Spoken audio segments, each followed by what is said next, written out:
love it when people tell me that I'm doing too much. I love it when people think I'm going overboard because that's my job. That's my goal. Because they went overboard and they were obsessed and they went crazy trying to make sure that they enslave you properly. They were obsessed with making sure that my teenage mother aborted me instead of letting me live. They worked overtime to make sure that they oppress me at every corner. Systematic racism does not take a day off, and neither do I. So ultimately, I'm systematically dismantling the systematic racism in my life. I'm 54 years old. I'll be 55 soon. This is what I've been doing since I was about 19, 18, 19 years old. I have not stopped. I will not stop. Can't stop, won't stop. No diddy. All right, so let's keep going here. Moving on.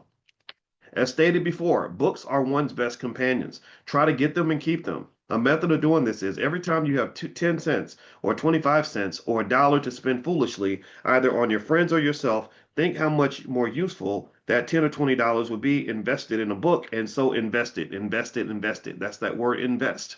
That word invest. Marcus Garvey understood that word. So let's see what else Mr. Garvey has to say about this. It may be just the thing you've been looking for to give you a thought by which you may win the heart of the world. The 10 cents, 25 cents, or $1, therefore, may turn out to be an investment of worth to the extent of $1 million. Never lend anybody the book that you want. You will never get it back. Never allow anybody to go to your bookshelf in your absence because the very book that you may want most may be taken away from the shelf and you may never be able to get one of that kind again.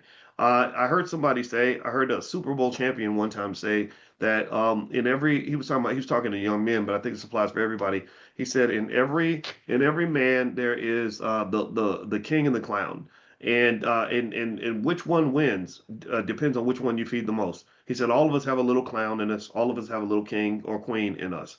And he said, so the clown is the guy who says, let's go drinking, let's hang out, let's watch Netflix all night, sit around and do nothing. The king or the queen is the person who says, no, let's take our money and buy a book. Let's pick up a new skill. Let's put in some work. Let's go to the gym. Let's work on our marriage. Let's go and do something positive for the world, right? And ultimately, what happens, this is one of the reasons why I believe they systematically promote clown culture to black people, especially the men. They want the men to be clowns. They want black men to be a joke. They want black men to be children. A lot of your most celebrated black men on earth out here, the biggest rappers, the biggest whatever, they are buffoons. They act like complete idiots. They do stupid, idiotic stuff. It's anti-family, anti-wealth, anti-intellectual, self-destructive, drinking, smoking, whoring around, whatever. And we see the consequences. I think I saw the Ray J, one of the clowns. Well, let me stop that because that's kind of mean to say it. Like I don't want to say it like because I know people that know this guy, but he's been kind of goofing around his whole life, and now the poor guy, he's very very sick. He's in the hospital right now, and I really I want to take that back because I don't want to talk bad about somebody that's going through a tough spot. But I think overall, in our community, we work really. There are people that work extremely hard to get black men to feed the clown, and a clown can't lead a family. A clown can't lead an organization. A clown cannot lead a community.